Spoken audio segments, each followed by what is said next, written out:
కొంచెమైనా బాధ్యత తెలియకుండా ఎలా పెంచారో నీ తల్లిదండ్రులు.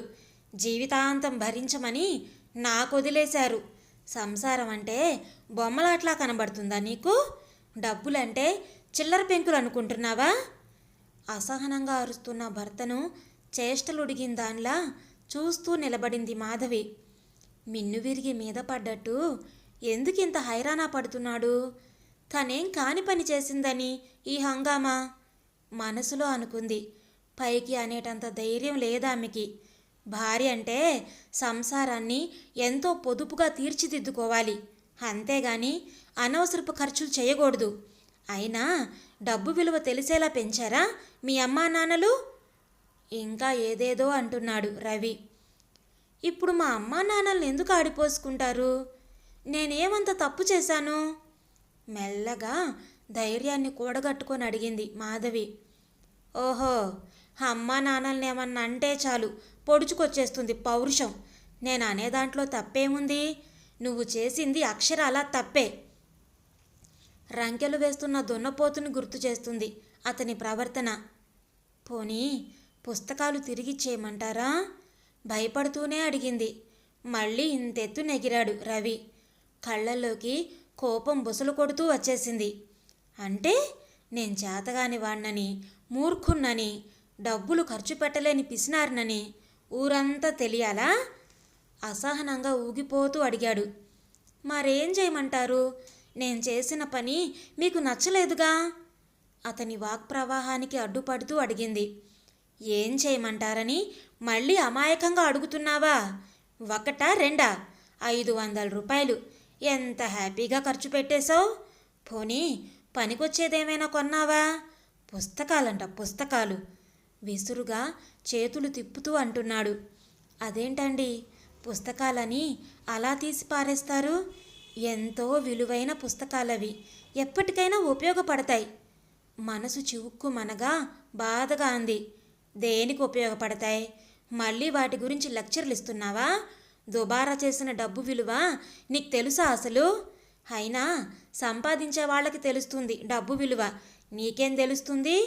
ఇంట్లో కూర్చొని మొగుడు జీతం తెస్తుంటే జలసా చేయడం బాగా తెలుసు. ఎగతాళిగా అంటున్న తన మాటలు విని బాధపడిపోయింది మాధవి. తను జలసా చేస్తుందా? అతని ఇష్టాయిష్టాలు తెలుసుకొని అతని అలవాట్లకు అనుగుణంగానే నడుచుకుంటుందే. తనకి డబ్బు విలువ తెలీదా? ఎందుకలా నోరు పారేసుకుంటున్నాడు? తనకసలు వ్యక్తిత్వమే లేనట్లు, మనసే లేనట్లు ఎన్ని మాటలు అంటున్నాడు. కళ్ళల్లో నీరు చిప్పిల్లుతుండగా భావోద్వేగాన్ని మునిపంట అదిమి పెట్టింది. మీకంతగా కష్టమైతే చెప్పండి, నేను కూడా సంపాదిస్తాను. అప్పుడు ఇంకేదో అనబోతున్న మాధవిని చూసి పకపకా నవ్వాడు రవి. ఆ నవ్వు ఎంత ఎగతాళిగా ఉందంటే ఆమెకు ఆ క్షణాన ఉరివేసుకోవాలన్నంత కసొచ్చింది. నవ్వుతూనే, నువ్వు సంపాదిస్తావా? ఎంఏ చదివిన నేనే గవర్నమెంట్ ఆఫీసులో గుమాస్తాగిరి చేస్తున్నాను. ఇంటర్ చదివిన నీకెవరిస్తారు ఉద్యోగం? ఆ మాత్రం అర్హతతో ఉద్యోగం సంపాదించి సంసార భారం ఏం మోసేస్తావు? చదువుతానంటే మీరు ఒప్పుకున్నారా? లేకపోతే నేను పెద్ద చదువులు చదవలేనా? గాదిగదిగంగా వస్తుంది ఆమె మాట. ఆహా, చదువు, నీ తెలివితేటలకి పై చదువులు కూడానా? ఇంటి ఖర్చులు ఎలా చేయాలో తెలియదు కానీ పై చదువులు. అతని ప్రతి మాటలోనూ ఎగతాళి ధ్వనిస్తుంది. ఆమె భావాలను పట్టించుకోకుండా మళ్ళీ తనే అన్నాడు. నిజంగా నీకంత చావుంటే ఈరోజు ఖర్చు చేసిన 500 సంపాదించు, చూస్తాను. నెల కాదు 2 నెలలు టైం ఇస్తాను. సంపాదించగలవా? బొటన వేలుని పైకి చూపి అడుగుతూ తిరిగి ఆ వేలును క్రిందకి వంచి అంటూ నవ్వాడు. తన భావాలను కించపరుస్తూ తనని అవమానిస్తున్నాడో, లేక అలా మాట్లాడడం వల్ల అతని అహాన్ని, పురుషహంకారాన్ని సంతృప్తి పరుచుకుంటున్నాడో అర్థం కాలేదామెకు. కానీ అతనన్న మాటలు ఆమెలో పౌరుషాన్ని రేపాయి. అతను వేసిన సవాలుకి ప్రతిగా జవాబివ్వాలనుకుంది. కానీ మిన్నకుండిపోయింది. ఈ పుస్తకాలు తీసుకెళ్ళి ఎక్కడైనా నాకు కనబడిన చోట తగలెట్టు. అవి నా కంటబడితే బూడిదలో పోసిన పన్నీరులా 500 నా కంటికి కనబడతాయి అంటూ ఉండగా, రవి రవి అంటూ గుమ్మం దగ్గర పిలుపు వినబడింది. గబగబా అడుగులు వేస్తూ గుమ్మం దగ్గరికి వెళ్ళాడు రవి. వెళ్ళినవాడు 2 నిమిషాల్లో తిరిగొచ్చి బట్టలు మార్చుకున్నాడు. వంటింట్లో ఉన్న మాధవి దగ్గరకొచ్చాడు. గిరొచ్చాడు. ఇద్దరం బయటికి వెళుతున్నాం. వచ్చేసరికి లేట్ అవుతుంది. తలుపులు జాగ్రత్తగా వేసుకో అంటూ ఆమె ముఖమైనా చూడకుండా బయటికి వెళ్ళిపోయాడు. అతని వెనకే వెళ్ళి తలుపు గెడవేసి బెడ్రూంలోకి వచ్చింది మాధవి. అప్పటి వరకు అణుచుకున్న దుఃఖం పొంగి పొర్లింది. ఏడుస్తూ మంచంపై వాలిపోయింది. మధ్యతరగతి కుటుంబంలో పుట్టింది మాధవి. తండ్రి సాదాసీదా గవర్నమెంట్ ఉద్యోగి. మాధవి, ఉష ఇద్దరే సంతానం. ఇంటర్ చదువుతూ ఉండగా వచ్చింది రవి వాళ్ళ సంబంధం. పెళ్లి చూపులే కదా అని ఒప్పుకుంది. కానీ ఆమె అదృష్టమో దురదృష్టమో సంబంధం కుదిరిపోయింది. ఇంకా ఇంటరే కదా నాన్న, చదువుతున్నాను. నాకు పై చదువులు చదవాలనుంది. మంచి ఉద్యోగం చేయాలని ఉంది. నాకు అవకాశం కల్పించండి అని తండ్రిని ఎంతో ప్రాధేయపడింది. మంచి సంబంధం. కుర్రాడు గవర్నమెంట్ ఉద్యోగి. మనం ఇస్తానన్న కట్నానికి కూడా ఒప్పుకున్నారు. మళ్ళీ ఇటువంటి సంబంధం వస్తుందని దీన్ని వదిలేయలేం. నీ వెనక ఉష కూడా ఉందిగా. నేను రిటైర్ అయ్యేలోపు మీ ఇద్దరి పెళ్ళిళ్ళు చేసేయాలని నా ఆశ. అబ్బాయి ఒప్పుకుంటే పెళ్ళయ్యాకైనా చదువుకోవచ్చు. వణుకుతున్న ఆయన కంఠంలోని వేదనకు తల వంచింది మాధవి. లక్కీగా ఇంటర్ పరీక్షలు అయ్యాకనే ముహూర్తం కుదిరింది. భర్తను ఎలాగైనా ఒప్పించి డిగ్రీ చదవాలని ఆశపడింది. కానీ ఆమె ఆశ ఎప్పటికీ తీరదని అతన్ని దగ్గరగా పరిశీలించిన తర్వాతే అర్థమైంది ఆమెకు. పెద్ద చదువులు చదివిన భార్య అంటే అతనికి చిరాకు. నరాన పురుషాహంకారం జీర్ణించుకుపోయిన మనిషి. భార్య అంటే వంటింటి కుందేలనే అతని భావన. స్త్రీ ఏ పని చెయ్యలేదని, మగవాడు పక్కన లేనిదే ఆమె పనికిరాదని, భార్యను ఎప్పుడూ కాడి కిందే అణిచి ఉంచాలి అనేదే అతని ఆలోచన. పెళ్ళైన కొత్త నుండే ఒక ప్రణాళిక తయారు చేసి ఆ విధంగానే ఆమె నడుచుకోవాలని, ప్రవర్తించాలని నిర్దేశించాడు.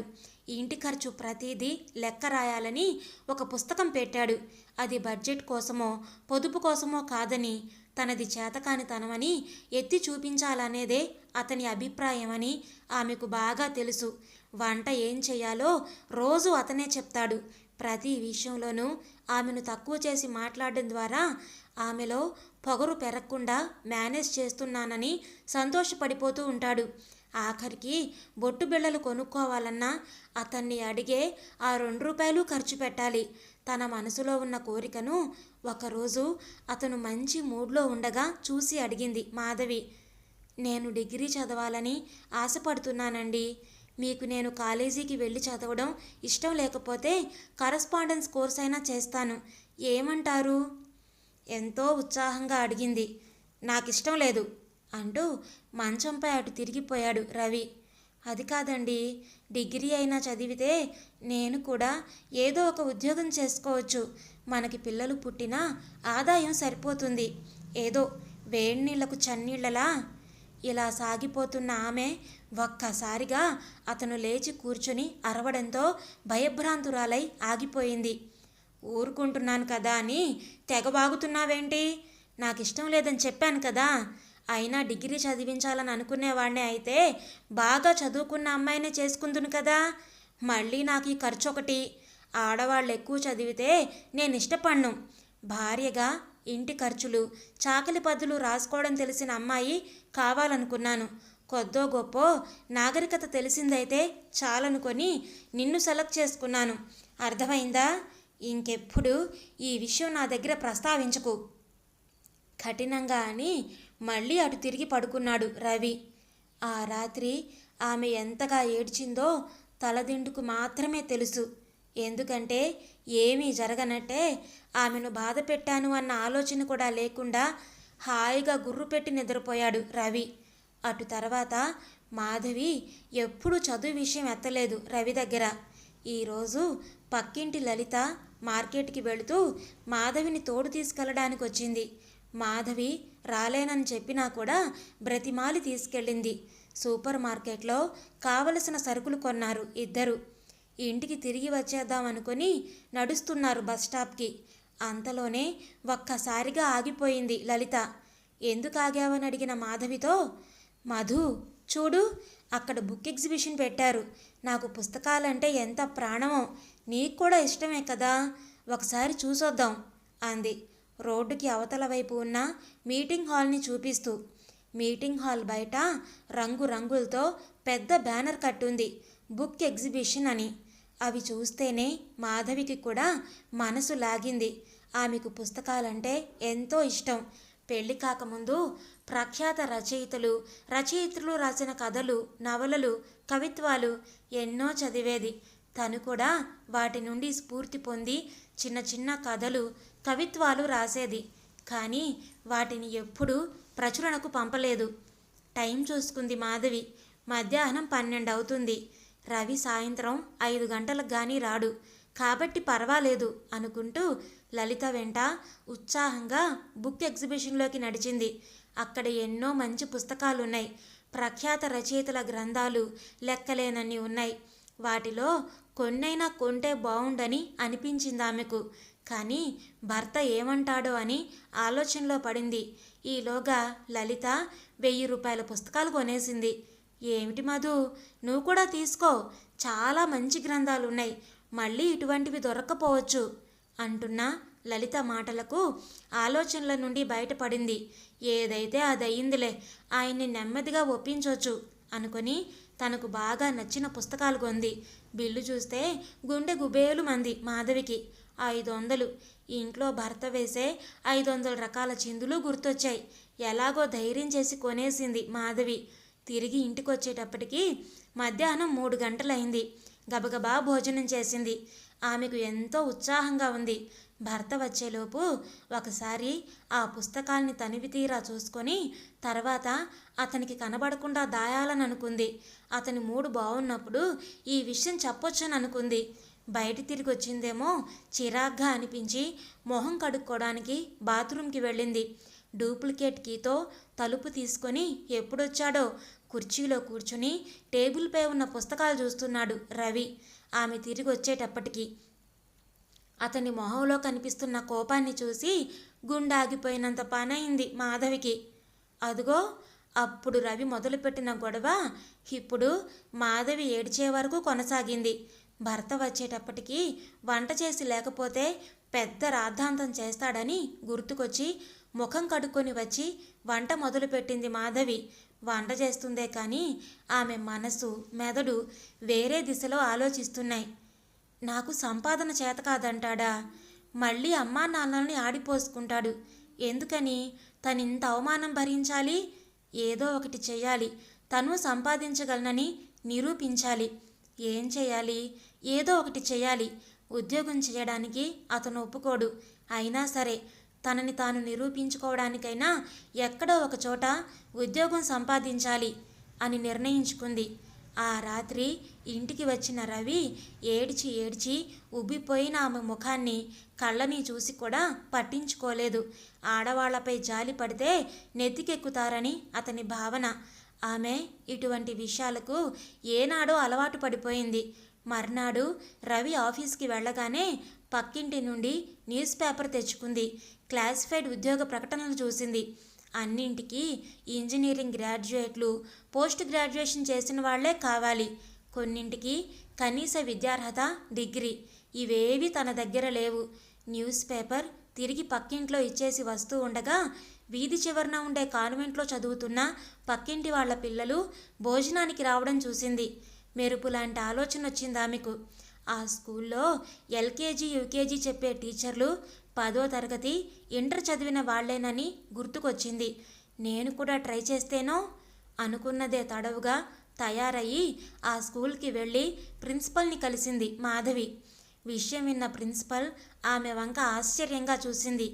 ఇది ఏప్రిల్ నెలమ్మా, ఇంకో 2 వారాల్లో యాన్యువల్ పరీక్షలు ప్రారంభమవుతాయి. ఇప్పుడు టీచర్స్ని రిక్రూట్ చేసుకోము. నీ బయోడేటా ఇచ్చి వెళ్ళు, జూన్లో పిలుస్తాం అంది. తన ఆతృతలో నెలను కూడా గుర్తుపెట్టుకోకుండా వెళ్ళి అడిగినందుకు సిగ్గుపడింది మాధవి. జూన్ నెలలో పిలుస్తారు, కానీ రవి 2 నెలల్లో 500 సంపాదించాలని పందెం కాశాడు. తను ఓడిపోవాలా? పందెం సంగతి అతను మర్చిపోయాడు. కానీ గాయపడ్డ తన మనసు ఎలా మర్చిపోగలదు? ఇంటికి తిరిగి వచ్చింది నిరాశగా. కానీ ఏదో చేయాలని మనసు ఉత్సాహపడుతుంది. పరిపరి విధాలా ఆలోచించింది. ఈలోపు ఎదురింటి పిన్ని గారు కాఫీ పొడికి అప్పు కోసం వచ్చింది. ఆవిడ పేరు అన్నపూర్ణమ్మ. ఈ వీధిలోనే కాక ముందు 2, వెనక 2 వీధుల్లో కూడా మంచి పేరుంది ఆవిడికి. అందరితో కలుపుగోలుగా ఉంటుంది. సలహాలు ఇవ్వడంలో మంచి దిట్ట. ఆవిడ అడిగిన దానికన్నా కొంచెం ఎక్కువ కాఫీ పొడే ఇచ్చింది మాధవి. రేపు తిరిగి ఇచ్చేస్తానమ్మాయి అన్నా ఆవిడ మాటకు, అదేం మాట పిన్నిగారు, తిరిగి ఇవ్వనవసరం లేదు, మీరు నాకేమైనా పరాయి వాళ్ళా అంది మాధవి. ఆ మాటతో చాటంత అయింది ఆవిడ ముఖం. ఇదే మంచి సమయం అనుకుని ఆమెను కూర్చోబెట్టి మాటల్లోకి దింపింది. ఆ మాట ఈ మాట మాట్లాడాక, పిన్నిగారు, ఇంట్లో నాకేమీ తోచడం లేదండి. ఇలాగే ఉంటే బద్ధకం పెరిగిపోతుంది. 4 పిల్లలకి ట్యూషన్ చెప్తే బాగుంటుందనుకుంటున్నాను. కానీ ఎవరిని అడగాలో ఏమిటో అంటూ ఆర్దోక్తిగా ఆగిపోయింది మాధవి. దాందే ఉందమ్మాయే, మన వీధిలో అందరికీ నేనే చెప్తానుండు. మాట సాయమేగా. మన వీధిలో అవతల వీధుల్లో కూడా కాన్వెంట్ పిల్లలు బాగానే ఉన్నారు అంది. అది కాదండి, ఇది ఏప్రిల్ నెల, పరీక్షలు ప్రారంభమవుతాయి. ఇప్పుడు ఎవరైనా నా దగ్గర చేర్చుతారా? నేనైనా జూన్ నెలలో ప్రారంభిద్దును. కానీ ఇప్పటి నుంచే అలవాటు పడితే వేసవిలో కూడా చెప్పొచ్చు కదా అంటూ ఆగింది. తను మాట్లాడిన మాటే తనకే సరిగ్గా అర్థం కాలేదు. ఆవిడకేమైనా అర్థమై ఉంటుందా అని ఆవిడ ముఖ కవళికలు గమనించింది. ఇదేవి ఆవిడ పట్టించుకోలేదు. నేనున్నాను కదమ్మాయ్, రేపెల్లుండి కల్లా నీ దగ్గరికి గంపెడు మంది పిల్లల్ని చేర్చను అంటూ వెళ్ళిపోయింది ఆవిడ. ఆవిడ వెళ్ళాక ఆలోచనలో పడింది మాధవి. ఏదో బోళాతనంగా తనిచ్చిన కాఫీ పొడికి ఉబ్బిపోయి చెప్పిన మాటలు కానీ, నిజంగా సంవత్సరం చివరిలో ఎవరొస్తారు తన దగ్గరికి ట్యూషన్కి? ఇలా ఆలోచించగానే నిరుత్సాహం ఆవహించేసింది ఆమెను. మనసు బాగోలేదని మంచం మీద పడుకుంది, కాస్త నిద్రపోదామని. ఎంత ప్రయత్నించినా నిద్ర రాలేదామెకి. విసుగ్గా లేచి కూర్చుంది. టేబుల్పై నెల క్రితం రవి తెచ్చిన వారపత్రిక రెపరెపలాడుతూ కనిపించింది. కాస్త రిలీఫ్గా ఉంటుందని ఆ పుస్తకం తీసుకొని మళ్ళీ మంచంపై పడుకుంది. పత్రికా పేజీలు తిప్పుతుంది కానీ మనసు ఎక్కడో ఉంది. పత్రికపై మనసు నిలవడం లేదు. పోనీ నిన్న తను కొన్న పుస్తకాలు చదవచ్చు కదా. వాటి కోసం ఎన్ని చివాట్లు తిన్నదో తను. ఆ పుస్తకాలు గుర్తు రాగానే వాటి మీదకి మనసు మళ్ళింది. పత్రిక పేజీని తిప్పుతూ ఆ ఆలోచన రాగానే బీరువాలో ఉన్న పుస్తకాల దగ్గరికి వెళదామని చేతిలో ఉన్న వారపత్రిక మూసివేయబోయి ఆ పేజీ చూసి ఆగిపోయింది. మాధవి ఆ పేజీలో కథల పోటీ అని ఉంది. కథ ఏ అంశాల మీద రాయొచ్చో, ఎన్ని పేజీలు ఉండాలో మొదలైనవన్నీ రాసి ఉన్నాయి. అది చదవగానే ఎప్పుడో తను రాసిన కథలు గుర్తుకొచ్చాయి ఆమెకు. నేను కూడా ఒక కథ రాస్తేనో అనుకుంది. ఎంతో ఉత్సాహంగా అనిపించింది ఆమెకు. ఏ కథ రాయాలా అని ఆలోచించింది.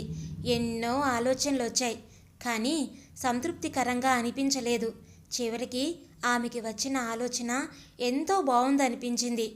నా కథనే రాస్తేనో అనుకున్నదే తడవుగా మొదలు పెట్టాలనిపించింది. మళ్ళీ పత్రిక తెరిచి ఆ పేజీ అంతా చదివింది. చివరి పేర చదివేటప్పటికీ ఏడుపొచ్చినంత పనైంది. ఆ వారపత్రిక నెల క్రిందటిది. కథలు పోటీకి పంపాల్సిన చివరి తేదీకి ఇంకో 3 రోజులే టైం ఉంది. ఉదయం నుండి అంతా ఓటమే కనబడుతుంది. నా బ్రతుకు ఇంతేనేమో అనుకోగానే కళ్ళల్లో నీరు సుడులు తిరిగింది. అయినా తమాయించుకుంది. పోటీలో గెలుపొందుతుందా లేదా అన్నది తర్వాత ప్రశ్న. వచ్చిన అవకాశాన్ని వినియోగించుకోవాలనుకుంది. కానీ ఒక్క రోజులో కథ రాయగలనా అని తనని తాను ప్రశ్నించుకుంది. ఆమె మనసు అంతరాత్మ ధైర్యం చెప్పినట్లు అనిపించింది. కథ రాయాలంటే కాగితాలు, పెన్ను కావాలి. పోస్టు చేయడానికి కవరు, స్టాంపులు కావాలి. తన కథ హైదరాబాదు చేరాలంటే రేపే పోస్టు చేయాలి. ఆఖరి తేదీకి చేరుతుంది అనుకుంటూ క్యాలెండర్ వైపు చూసింది. ఆ 3 రోజుల్లో పబ్లిక్ హాలిడేస్ కానీ ఆదివారాలు కానీ లేవు. తృప్తిగా తల పంకించింది. తలదువ్వుకొని చీర మార్చుకుంది. కావలసిన సామాగ్రి కొని తీసుకురావడానికి బయలుదేరే ముందు డబ్బులు తీసుకునేందుకు బీరువా దగ్గరకు వచ్చింది. కాగితాలు, పెన్నులు ఇంట్లో ఉన్నాయి. కానీ అవి వాడబుద్ధి కాలేదామెకు. కారణం, అవి రవి కష్టార్జితంతో కొన్నవని అతను వెక్కిరిస్తాడు. మరతను సంపాదించిన డబ్బు ఎందుకు వాడాలి? బీరువా దగ్గర ఆలోచిస్తూ నిలబడిపోయిన ఆమెకు ఏదో గుర్తొచ్చిందాన్లా పక్క గదిలోకి నడిచింది. అక్కడ చిన్న పెట్టెలో ఉన్న పర్సుని బయటికి తీసింది. జిప్పు తీసి అందులో ఉన్న డబ్బులు బయటికి తీసి లెక్క పెట్టింది. సరిగ్గా 49.5 ఉంది అందులో. సంక్రాంతికి పుట్టింటికి వెళ్ళినప్పుడు ప్రయాణ ఖర్చులకు తండ్రి ఇచ్చిన డబ్బులో మిగిలాయవి. సమయానికి ఆ డబ్బులు గుర్తుకొచ్చినందుకు తనని తానే అభినందించుకుంది మాధవి. స్టేషనరీకి వెళ్ళి కావలసిన కాగితాలు, ఒక పెన్ను కొనుక్కుంది. ఇంకా 36.5 మిగిలింది ఆమె దగ్గర. ఆమెలో నూతనోత్సాహం పరుగులు తీసింది. భర్త వస్తే అతనికి ఈ విషయం తెలియకూడదు అని నిర్ణయించుకొని సాయంత్రం 6 గంటలకి టైం పీస్లో అలారం పెట్టి రాయడం మొదలుపెట్టింది. తాను మధ్యాహ్నం భోజనం చేయలేదు అన్న విషయం కూడా మర్చిపోయి రాయడంలో మునిగిపోయింది. సాయంత్రం 6 గంటలకు అలారం కొట్టింది. కథ అంతా మరలా ఒకసారి రాసినంత వరకు చదువుకుంది. సగం కూడా కాలేదు. కానీ నిరుత్సాహపడలేదామె. భారం భగవంతునిపైనే వేసింది. పేపర్లు, పెన్ను తన చిన్న పెట్టెలో అడుగున భద్రపరిచి వంట కార్యక్రమంలో పడింది. రాత్రి 7 గంటలు దాటాకొచ్చాడు రవి. స్నానం చేసొచ్చి హాల్లో కూర్చుని టీవీ పెట్టుకున్నాడు. మాధవి అతనితో ఏమీ మాట్లాడలేదు. భోజనం వడ్డించి చిన్నగా దగ్గింది. ఇదో సిగ్నల్ అన్నమాట. మాట్లాడడానికి ఎంత పౌరుషమో. గొణుగుతూ వచ్చి భోజనం చేసి లేచాడు. ఆమె కూడా భోజనం ముగించి బెడ్రూంలోకి వెళ్ళి పడుకుంది. రవి టీవీ దగ్గర కూర్చున్నాడన్న మాటే గాని మాధవి ముభావంగా ఉండడం అతన్ని ఎంతో చిరాకు పెట్టింది. మాట్లాడాలని అనిపించినా తను తగ్గకూడదని నిర్ణయించుకొని బెట్టుగానే కూర్చున్నాడు. రాత్రి 8:30కి గిరొచ్చాడు. మా ఆవిడ ఊరెళ్ళిందిరా, సెకండ్ షో సినిమాకి వెళుతున్నాను, నీకు వీలుంటేరా అన్నాడు. మాధవి అలకతో చిరాగ్గా ఉన్న రవి బట్టలు మార్చుకొని సినిమాకి వెళుతున్నాను, తలుపులు జాగ్రత్తగా వేసుకో అని చెప్పి వెళ్ళిపోయాడు. తలుపులు వేసొచ్చి కాగితాలు, పెన్ను తీసుకొని టేబుల్ దగ్గర కూర్చుంది. మాధవి రాయడం మొదలుపెట్టింది. ఈసారి కూడా అలారం పెట్టడం మర్చిపోలేదామె. అర్ధరాత్రి 12 గంటలకు అలారం మోగింది. కథలో మునిగిపోయిన మాధవి ఉలిక్కిపడి ఈ లోకంలోకి వచ్చింది. ఒకసారి రాసినంత వరకు చదివింది. కథ ముప్పావంత అయిపోయింది. కాగితాలు, పెన్ను తిరిగి పెట్టెలో పెట్టేసింది. 12:30కి తిరిగొచ్చాడు రవి. అడుగుల చప్పుడు వినగానే తలుపు తీసింది మాధవి. ఆమెను చూసి ఆశ్చర్యపోయాడు. నిద్ర కళ్ళులా అనిపించలేదు ఆమె కళ్ళు. అంటే తన కోసం ఎదురు చూస్తూ కూర్చుందా? ఆ ఆలోచన రాగానే ఆమెపై ప్రేమ పొంగింది అతని హృదయంలో. ఆమెను అనాలోచితంగా బాధ పెట్టినందుకు లోలోన పశ్చాత్తాపం మొదలైంది. మాధవి ఏమీ మాట్లాడకుండా వెళ్ళి పడుకుంది. రవి కూడా కాళ్ళు కడుక్కొని వచ్చి నిద్రకు ఉపక్రమించాడు. మర్నాడు భర్త ఆఫీస్కి వెళ్ళిపోయాక కథను ముగించింది మాధవి. టైం చూసుకుంది. మధ్యాహ్నం 1 గంట అయింది. భోజనం ముగించి తయారయ్యి పోస్ట్ ఆఫీస్కి బయలుదేరింది. కథ రాసిన పేపర్లు, హామీ పత్రం జతపరిచి కవర్లో పెట్టి వెయిటేజ్కి సరిపడా స్టాంపులు కొని పోస్టు చేసింది. ఇప్పుడు ఆమెకు ఎంతో తృప్తిగా ఉంది. మనసంతా తేలిగ్గా ఉంది. మాధవి ఇంటికి తిరిగి వచ్చేసరికి మధ్యాహ్నం 2:30 అయింది. ఇంట్లోకి అడుగు పెడుతూ ఎదురింట్లోకి చూసింది. అన్నపూర్ణమ్మ గారి వాటా తాళం వేసింది. నవ్వుకుందామె. పాపం పెద్దావిడ పిల్లల్ని తీసుకొస్తానంది. కానీ అది ఈ టైంలో జరిగే పనేనా అనుకొని లోపలికి వెళ్ళి తలుపు వేసుకుంది. ఆమెకు ఎంతో అలసటగా అనిపించింది. మంచం తనని పిలుస్తున్నట్టుగా అనిపించింది. మంచంపై వాలి కళ్ళు మూసుకుంది. ఎప్పుడు నిద్ర పట్టిందో తెలియకుండానే నిద్రలోకి జారిపోయింది. మాధవి, మాధవి అని అరుస్తూ ఎవరో తలుపు దబదబా బాదుతుంటే ఉన్నట్టుండి ఉలిక్కిపడి లేచింది. తలుపు తీసి చూసిన ఆమెకు ఆనందోత్సాహాలతో నోట మాట రాలేదు. అన్నపూర్ణమ్మ గారి వెనక దాదాపు 20 మంది పిల్లలున్నారు. లోపలికి పదండ్రా అంటూ మాధవిని చూసి చిరునవ్వుతో లోపలికొచ్చిందామె. మాధవి ఇంకా ఆశ్చర్యంలో నుంచి బయటపడకుండానే, ఇదిగో అమ్మాయి, ఈ 10 మంది మన వీధి పిల్లలు, ఈ 5గురు మన ముందు వీధిలోని పిల్లలు, ఈ 5గురు మన వెనక వీధిలో వాళ్ళు, ఈ చంటిది నా మనవరాలు. ఈ పిల్లల్ని పోగేయడానికి వీళ్ళ తల్లిదండ్రుల్ని ఎంత కష్టపడి ఒప్పించాను అనుకున్నావు? పరీక్షలకి పిల్లల్ని బాగా చదివిస్తావని, సులువుగా చదివే పద్ధతులు నేర్పిస్తావని చెప్పాను. అయినా కొంతమంది ఆలోచించారు. అప్పుడు నువ్వు వేసవిలో కూడా చెప్తానన్న మాటలు గుర్తుకొచ్చాయి. మిగతా ట్యూషన్ సెంటర్లు వేసవి సెలవుల్లో పనిచేయవు కదా. పిల్లల అల్లరితో మీరు విసిగిపోవాల్సిన అవసరం లేకుండా వేసవి సెలవుల్లో కూడా ఆ అమ్మాయి సమ్మర్ స్కూల్ నడిపినట్లు నడుపుతుంది, ఎన్నో విషయాలు నేర్పిస్తుంది అని ఒప్పించి తీసుకొచ్చాను. మరి వీళ్ళని నీ దగ్గరే ఉండేలా చూసుకోవడం నీ బాధ్యతే అమ్మాయి. ఇదిగో ఇది నా మనవరాలు సంధ్య, దీనికి మాత్రం నేను ఫీజు ఇవ్వలేను, ఏమంటావు? అనర్గళంగా సాగిన ఆమె ఉపన్యాసం నుండి తేరుకున్న మాధవి, అలాగేనండి, మీ మనవరాల దగ్గర ఫీజు తీసుకుంటానా? ఎంత మాట! ఈ పిల్లల బాధ్యత ఇక నాది. మీకు చెడ్డ పేరు రానివ్వను. నా కోసం ఇంత శ్రమ తీసుకున్నందుకు చాలా థ్యాంక్స్ అంది. ఆమెను కృతజ్ఞత నిండిన కళ్ళతో చూస్తూ మనవరాలికి ఫీజు లేకుండా ఎదురింట్లోనే ట్యూషన్ కుదిరినందుకు మురిసిపోతూ వెళ్ళిపోయింది ఆవిడ. ఆ సాయంత్రం ఎన్నడూ లేని ఆనందాన్ని తను అనుభవించింది మాధవి. పిల్లల్ని పరిచయం చేసుకొని వారితో స్నేహాన్ని పెంచుకుంది. రాత్రి 7 గంటలకి ఇంటికి వచ్చిన రవి హాలు నిండా ఉన్న పిల్లల్ని చూసి ఆశ్చర్యపోయాడు. విసుగ్గా ఏదో అనబోతూ మాధవి ముఖం చూసిన అతను ఆశ్చర్యపోయాడు. ఎంతో సంతోషంగా ఉంది ఆమె. పెళ్ళైన సంవత్సర కాలంలో ఆమెను అంత ఆనందంగా చూడడం అదే మొదటిసారి. ఏమీ అనకుండా లోపలికి వెళ్ళిపోయాడు. మర్నాడు తన దగ్గర మిగిలిన 24 రూపాయల 50 పైసలతో ఒక ప్లో బోర్డు, 4 చాక్ పీసులు కొన్నదామె. ఆనాటి నుండి ఆమె లోకమే మారిపోయింది. పిల్లల్ని ఎంతో శ్రద్ధగా పరీక్షలకు చదివించింది. రవి వచ్చిన తర్వాత కూడా 8:30 వరకు ట్యూషన్ జరిగేది. ఆ సమయంలో ఆమెలోని ప్రతిభను చూసి లోపల ఎంతో గర్వపడన ఆరంభించాడు అతను. పిల్లల పరీక్షలు అయిపోయాయి. అయినా సమ్మర్ ట్యూషన్ కొనసాగుతూనే ఉంది. విద్యార్థులతో ఎంతో సంతోషంగా ఉండే మాధవి రవి దగ్గర మాత్రం ముభావంగానే ఉంటుంది. తన మాటలు ఆమెని ఎంత బాధ పెట్టాయో అర్థం కాసాగింది రవికి. తన మాటలకు గాయపడే ఆమె ట్యూషన్ మొదలుపెట్టిందని అర్థమైంది. పిల్లలు ఇళ్ళకి వెళ్ళగానే ఎంతో నిస్సత్తువుగా అలసటగా అనిపించేదామెకు. ఏదో తిన్నాననిపించి అలసటగా మంచంపై వాలిపోయేది. ఆమె దూరంగా ఉండే కొద్దీ మాధవి అంటే ప్రేమ పెరుగుతుంది రవికి. రోజులాగే రవి ఆఫీస్కి వెళ్ళగానే వచ్చేశారు పిల్లలు. వాళ్ళకి దేశభక్తి గేయాలు నేర్పుతుంది మాధవి. ఇంతలో పోస్ట్ అన్న కేక వినబడి బయటకొచ్చిందామె. ఆమె చేతిలో ఒక కవర్ పెట్టి మనీ ఆర్డర్ ఫారం మీద సంతకం పెట్టమనిచ్చాడు పోస్ట్ మ్యాన్. సంతకం చేస్తూ అమౌంట్ చూసిన ఆమెకు ఉన్న పళంగా ఎగిరి గంతేయాలనిపించింది. 2500 రూపాయల మనీ ఆర్డర్ అది. లోపలికొచ్చింది డబ్బు తీసుకొని. కవర్ చించి చదివింది. కథల పోటీలో తన కథకు 2వ బహుమతి వచ్చింది. ఆనందాతిరేకంతో నాట్యం చేయాలనిపించింది ఆమెకు.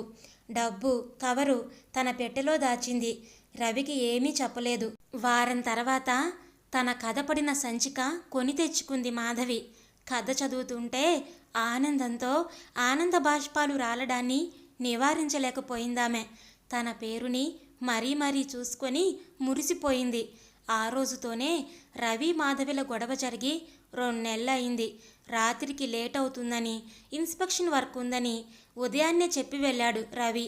ఆ వర్క్ ఏదో ఈరోజే తగలాలా అని బాధగా అనుకుంది. ఆ సమయంలో భర్తపై తాను గెలిచాను అన్న ఆలోచన రాలేదు. ఆమెకు విచిత్రంగా రవితో ఆ సంతోషాన్ని పంచుకోవాలని, అతని కౌగిట్లో వాలిపోవాలని మనసు మరీ మరీ కోరుతుంది. కానీ రవికి ఎదురుపడి మాట్లాడాలన్నా, ఈ విషయం చెప్పాలన్నా ఎందుకో బెరుగ్గా అనిపించింది. తను కథ రాయగా మిగిలిన చివరి కాగితం తీసుకొని రవికి ఒక ఉత్తరం రాసింది. తన కథ పడిన వారపత్రిక సంచిక, దానిపై ఈ ఉత్తరం. 2500 రూపాయలని ఒక కవర్లో పెట్టి టేబుల్ మీద పెట్టింది. అవి ఎగిరిపోకుండా పేపర్ వెయిట్ నుంచింది.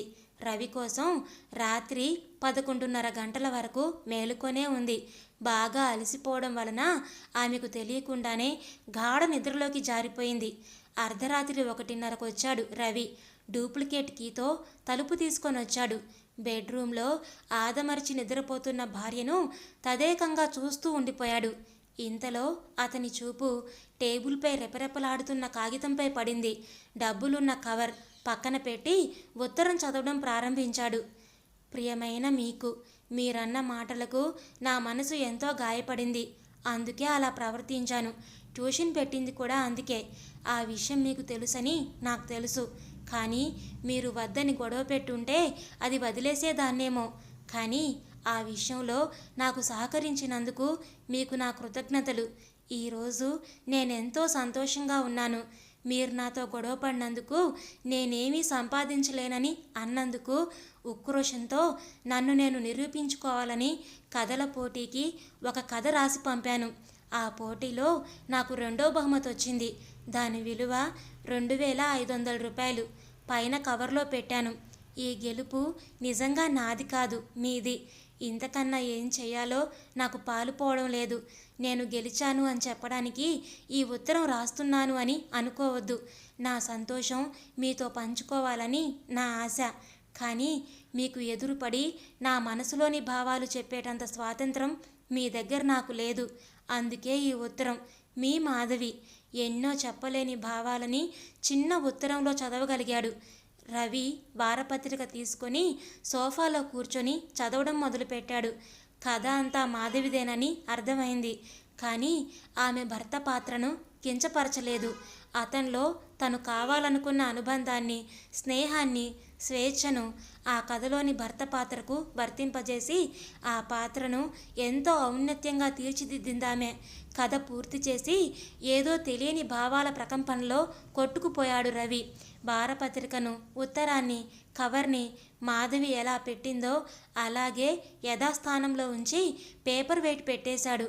తెల్లవారుజామున లేవడానికి మాధవి పెట్టుకున్న అలారం కట్టేసి ఆమె మంచం దగ్గరకు వచ్చాడు. అమాయకంగా నిద్రపోతున్న భార్యని చూసి ప్రేమతో, మోహంతో పొంగిపోయింది అతని మనసు. ఆమెను ముద్దు పెట్టుకోవాలన్న కోరికను చాలా కష్టపడి కంట్రోల్ చేసుకున్నాడు. ఆమెకు నిద్రాభంగం అవుతుందేమోనని మంచంపై పడుకోకుండా వెళ్ళి సోఫాలో పడుకున్నాడు. తెల్లవారే లేచి స్నానం చేసి మాధవిని లేపకుండా ఆఫీస్కి వెళ్ళిపోయాడు. ఉదయం 10 గంటలకు ఉలిక్కిపడి లేచింది మాధవి. టైం చూసి అదిరిపడింది. అలారం మోగడం ఎలా తెలియలేదు, ఆగిపోయిందా అనుకుంటూ టేబుల్పై ఉన్న అలారం పీస్ని చేతిలోకి తీసుకొని చూసింది. అది ఆఫ్ చేసి ఉంది. భర్త కోసం గదులన్నీ చూసింది. నిన్నటి బట్టలు స్టాండ్కి తగిలించి ఉన్నాయి. అంటే ఆఫీస్కి వెళ్ళిపోయారన్నమాట. అయ్యో, భోజనం వండలేదు, టిఫిన్ చేయలేదు, పరగడుపునే వెళ్ళిపోయారే అని బాధపడుతుంది. ఒకవేళ మధ్యాహ్నం భోజనానికి వస్తారేమో అనుకుని గబగబా స్నానం చేసి వంట కార్యక్రమంలో పడింది. రవికి ఇష్టమైన దోసకాయ పప్పు, బంగాళదుంప వేపుడు, పెరుగు పచ్చడి చేసింది. టైం చూసేసరికి మధ్యాహ్నం 12 గంటలైంది. అప్పుడు గుర్తుకొచ్చింది ఆమెకు ఉత్తరం, వారపత్రికల విషయం. ఒక్క ఉదుటున బెడ్రూమ్లో టేబుల్ దగ్గరికి పరుగు పెట్టింది. అవి రాత్రి తాను ఎలా పెట్టిందో అలాగే ఉన్నాయి. నిరుత్సాహం ఆవిరి చేసిందామెను. వెనుతిరిగిపోయిన ఆమె కళ్ళను మూసేశాయి వెనక నుండి 2 చేతులు. భర్త స్పర్శను గుర్తుపట్టిన ఆమె ఆనందంతో వెనుతిరిగింది. మాధవిని 2 చేతులతోనూ ఎత్తి గిరగిరా తిప్పేశాడు రవి. అమ్మో, కళ్ళు తిరుగుతున్నాయి అంటూ ఆమె గలగలా నవ్వుతుంటే తృప్తిగా కిందకు దించి ఆమె చేతిలో ఒక కవరు, స్వీట్ ప్యాకెట్లు, పూల కవరు పెట్టాడు. పూల కవరు తెరిచి చూసిన ఆమె మల్లెపూలను చూసి సిగ్గుల మొగ్గైంది. స్వీట్ ప్యాకెట్ని టేబుల్పై పెట్టి పొడవుగా ఉన్న కవర్ తీసి అందులో నుండి కొన్ని కాగితాలు బయటికి తీసిందామె. తేరిపారా చూసిన ఆమె కళ్ళు ఆశ్చర్యంతో పెద్దవయ్యాయి. తన కళ్ళను తానే నమ్మలేక, కలో నిజమో తెలియక భర్త వంక అయోమయంగా చూసింది. ఆమె కథల పోటీలో గెలుపొందినందుకు నా భార్యకు నేనిచ్చే కానుక. ఆమె చెవి దగ్గర అతనన్న మాటలతో వెనుతిరిగి అతన్ని అల్లుకుపోయింది మాధవి. ఆమె చేతిలో డిగ్రీ అడ్మిషన్ పేపర్సు రెపరెపలాడుతూ నవ్వుతున్నాయి. ఆమెను కౌగిలించుకొని, రవి, మధు, నీ ఎడబాటు నాలో ఎంతో మార్పును తీసుకొచ్చింది. ఈనాటి నుండి నేను నీకు భర్తనే కాదు, మంచి స్నేహితుణ్ణి కూడా. నన్ను నమ్ము అన్నాడు. ఆ మాటలు ఆమె చేతిలో కళ్యాణి రాగాన్ని పలికించాయి. కొంతసేపటికి ఏదో గుర్తొచ్చిందాన్లా అతని నుండి విడిపడింది మాధవి. పిల్లలు వస్తారేమోనండి, తలుపు కూడా వెయ్యలేదు అంది సిగ్గుపడుతూ. నేను ఉదయం బయటికి వెళుతూ అన్నపూర్ణమ్మ గారి మనవరాలతో పిల్లలందరికీ కబురు పెట్టాను, ఈరోజు ట్యూషన్ లేదని, మా క్లాస్ వేరే ఉందని అని చిలిపిగా అంటున్న అతన్ని మళ్ళీ అల్లుకుపోయిందామె. విన్నారు కదండి, కథ పేరు పంతం ప్రేమైన వేళ. రచించిన వారు కె విజయభాను గారు. ఈ కథ మీకు నచ్చిందా? నచ్చినట్లయితే లైక్ చేయండి, షేర్ చేయండి. మీ విలువైన అభిప్రాయాలను కామెంట్స్లో తప్పకుండా తెలియజేయండి. ఇలాంటి మరెన్నో మంచి మంచి కథలు వినడానికి దయచేసి మన ఛానల్ని తప్పకుండా సబ్స్క్రైబ్ చేసుకోండి. మరొక మంచి కథతో మళ్ళీ కలుద్దాం. ఉంటానండి.